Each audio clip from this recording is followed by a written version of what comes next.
Welcome to the Marni on the Move podcast live at Ironman Jones Beach 70.3, Ironman 70.3 New York. We are here doing a quick Bayside chat, and I am interviewing today the race director, Corey Roberts. Corey, thanks so much for being on the podcast today. No worries. It's so great to meet you. It really is awesome to be here. Yeah. All right. So, Corey, I am curious, what inspired you to bring this epic, amazing event to Jones Beach in Long Island? I drive past this place basically every day, and every day I drove past it and I looked at it and I was like, there should be a race here. And so I started 8 years ago submitting proposals to have the race here at Jones Beach. So where did it start? Like, what was the first step for you? You've done other races. This isn't your first race that you're directing, so talk to me a little bit about that. Yeah, so I guess I grew up in Australia, and I did my first triathlon at 11 years old. That was 1988. I did my first try, and I did my first Ironman in Australia in Foster Tuncurry. The day I turned 18, and I won a raffle, got to go to Kona. Really cool stuff, but I ended up traveling. I ended up here. I raced Lake Placid. I started working with an event company, and then one day I decided, hey, we're gonna do this ourselves. And I put on a 10K with like 60 people. And then I was like, man, I can totally do a triathlon, and we should do it here. And I just started pitching it. What do you love about the course, and what should people really be excited about? Because we know Long Island is beautiful. Yeah, so what should you be excited about? There's a lot. There's lots of car parking, makes it super, super easy. The fact that Jones Beach is a world-class venue. Yeah. I mean, we put great, that goes down to your run. All right, we've got the underwear run happening behind us. All right, so I didn't have any cute underwear to wear, so I decided to host a podcast instead. So what's really unique about this, if you think we're so close to New York City, we're about 35 miles from New York City, although traffic, that means a lot of hours, but Hour still. and 10 minutes. Yeah, it's not pleasant. However, you get here and it's a sensational venue. What's very unique to Jones Beach is we have a parkway system created by Robert Moses that has 3 parkways that bring you to Jones Beach. So what should you be really excited about? Should be really excited about that there's about 3 million people that live around this area. There's about 10 million that live in Manhattan, and we have a fully closed bike course. I have to say, I grew up in Long Island. I grew up in Lawrence and have been coming to Jones Beach. I'm a big windsurfer as well. And I've been windsurfing out here and in Hamptons forever. And I was so excited when I heard that you were doing this triathlon, because honestly, it's like racing in my backyard, and it's like so beautiful here. Yeah, so beautiful. Unbelievable. So a fully closed bike course with a massive amount of population around. And one of the things we always try to think about, for me as a race director, is our community. If you impact your community too much, you're not going to be welcome back. Right. And the beauty of this event is we shut down the Wantor Parkway, but Jones Beach as a whole stays fully open to the public. The public can get here at any time during the race and never pass a cyclist, never get stopped at a traffic light waiting for cyclists to pass. So it's just phenomenal. And even from a spectator standpoint, you know, I don't want to come down here and see you start in the swim because I'm tired or whatever. Right. You know, I'm going to track you on the Ironman app, and I will get down here 20 minutes before you're scheduled to finish. I'm going to park my car, and I'll walk across to the finish line, and I'm there. Yeah. You know, venues like Lake Placid are amazing, but if you decided you wanted to do that, you got to hoof it 2 miles into town. Yeah, I mean, the logistics are so amazing. I mean, this is one of the first 70.3s I've done where I don't have to walk 2 miles to the transition area. And you know, I love all of the races that I do, but I think this is amazing. Like, just that everything is in one central location and people can really get around, and there's tons of parking.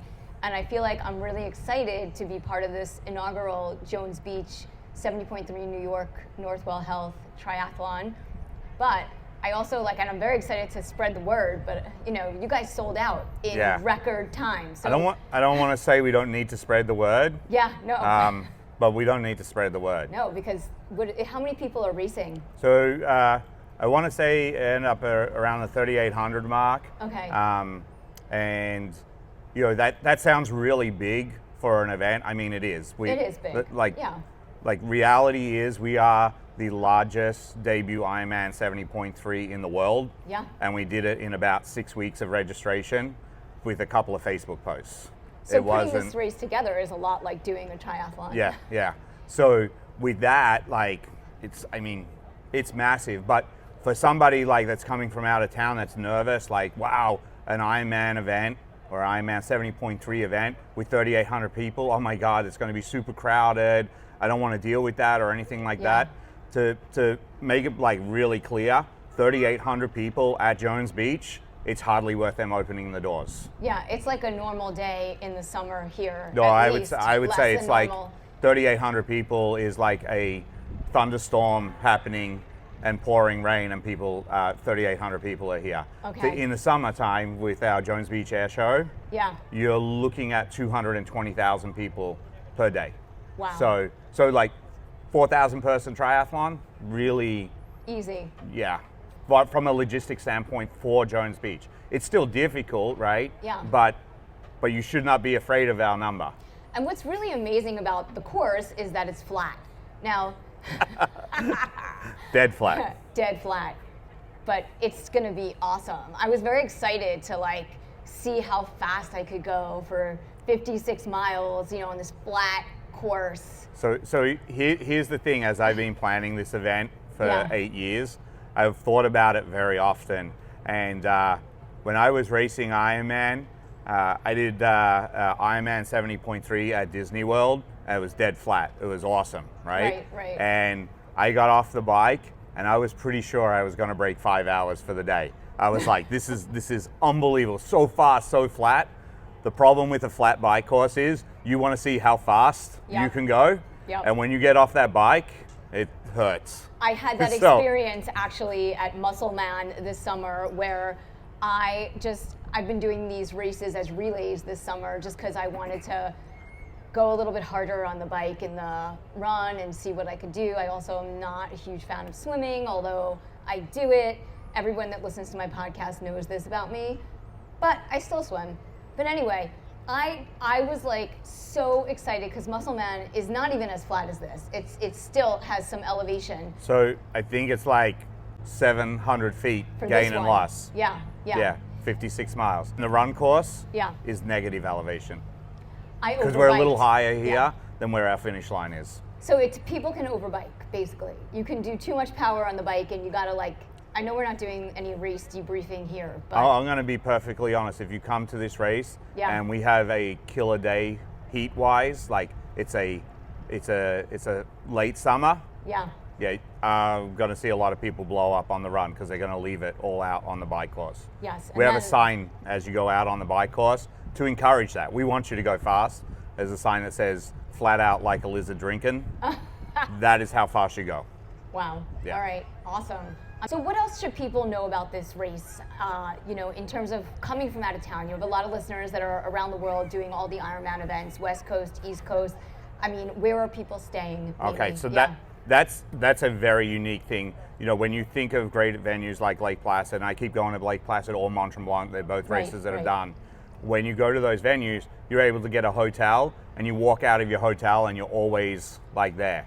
That's the challenge with Jones Beach. Your nearest hotel is 5 miles away. So if you are coming to this race, you're going to either need to learn how to Uber, Lyft, or drive a car. Okay. These are the ways that you're going to get here. It's a smooth sailing to get here once you're through the traffic of Queens, etc. But you're coming here, that is something that is very different to any other event. I mean, it was really easy to drive here from the city too. I mean, not, at 5 p.m. on a Friday or something, but earlier. That's tomorrow. Yeah. I know, that's why I'm here today. Okay. Yeah. No, but I mean, I drive back and forth. There are some bugs. Yeah, I would say that one of the things is what we did do, we acknowledge the fact that that is a challenge. Yeah. And, we've got our packet pickups open until 7 o'clock. bike checking open to 7:30. We usually see it close at 4 o'clock. And that usually happens because we want to also protect our staff and make sure that they're good in the morning. Yeah. So we're just going to push everybody. And now, talk to me a little bit about, like, you mentioned the run. I haven't done a lot of focus on the run. I just ran earlier on the boardwalk. It's beautiful. It's stunning. All along the ocean. Jones Beach is known for its giant beaches. Like, these beaches don't exist really anywhere in the East Coast. Yeah. So Jones Beach is such a beautiful beach. It's so beautiful that I don't bring my children here because you have to walk 2 miles to get to the water. So it's just, there's no other beach like it. Yeah. The sand is unbelievable. If you didn't know, actually, the Jones Beach itself is technically man-made. They dredged the Great South Bay and they raised the sand by 14 feet to create Jones Beach back in the 1920s. That work was happening. I didn't know that. So is there surfing here too, or not? Yeah, really? there is surfing. Yeah, surfing here, Gilgo, all the way down. And what about you? Like, you are so busy planning all these races. When do you get time to race and train? Like, what's on your bucket list or things that you're doing? This is my bucket list right here. Okay. Yeah, this is. I'll have to get a new bucket list now. All right. Well, like all triathletes, once you get one done, you're on to the next one. Yes. That's awesome. Well, it's been so great having you on the podcast. I'm looking forward to seeing everyone cross that finish line. Yeah. That's like a huge deal for me. Yeah. I can't wait to see it. And were you always in event production? Is that your background? No, I'm a chef. I'm a chef by trade. That's what I thought. Yeah. You're a chef and you came from Australia. Came from Australia. I worked on cruise ships, met a Long Island girl, and here I am. Awesome. Us Long Island girls are pretty cool. Yeah. You're awesome. right. Yeah, no, we're awesome. All right, this has been really great. Thank you for being on the podcast. Thank you. Have a great day.